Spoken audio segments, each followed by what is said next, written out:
It's an outrage that this is happening.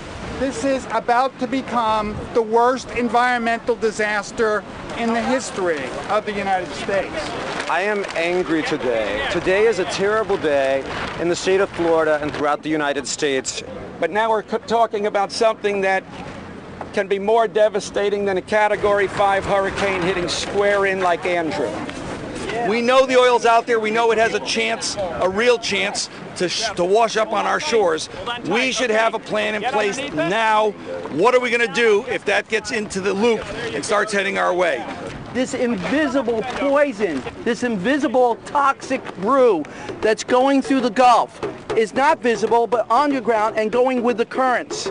And they're going to slowly kill the fisheries and the wildlife and the reefs. And you won't even know it's happening.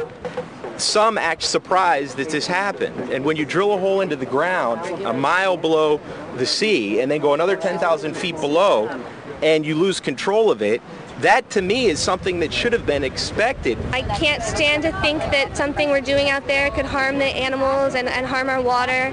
The beach is absolutely incredibly important to me. You know, it's one of the main reasons I live here in South Florida. Today in the Gulf, the horrible oil spill is about to hit Louisiana.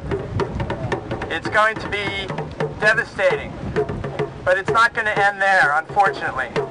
The oil that is in the Gulf right now was far away from Florida, and we are praying, literally praying, that it does not destroy our beautiful ecosystem and damage permanently our state's economy. We are praying right now. Imagine had that spill occurred 4 miles from Florida.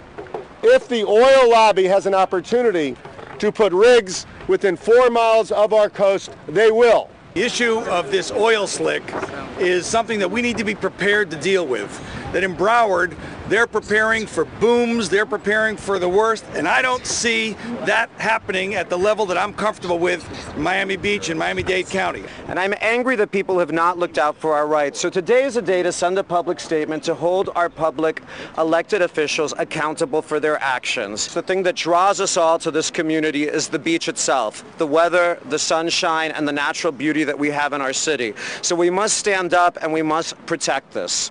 The dispersal chemicals that are being used by the oil companies have not been okayed by the EPA and by our government to be used in the water.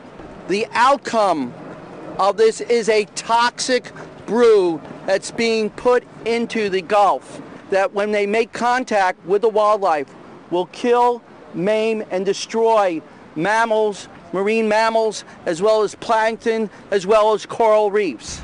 70% of the oil will not be visible because of these dispersals, and that will result in greater death of our wildlife and greater death of our Gulf. The proposal that is still in Congress to drill another 100 miles closer to Florida is so dangerous to you here because that would bring oil drilling right into the loop current. A spill of any size would immediately send that oil down the highway to the Keys and South Florida. There's living things in there, and you got to have compassion for them. We need to stop drilling now. Stop drilling now. Stop drilling now. Stop drilling now. Stop drilling now. Stop drilling now. Stop drilling now. Stop drilling now.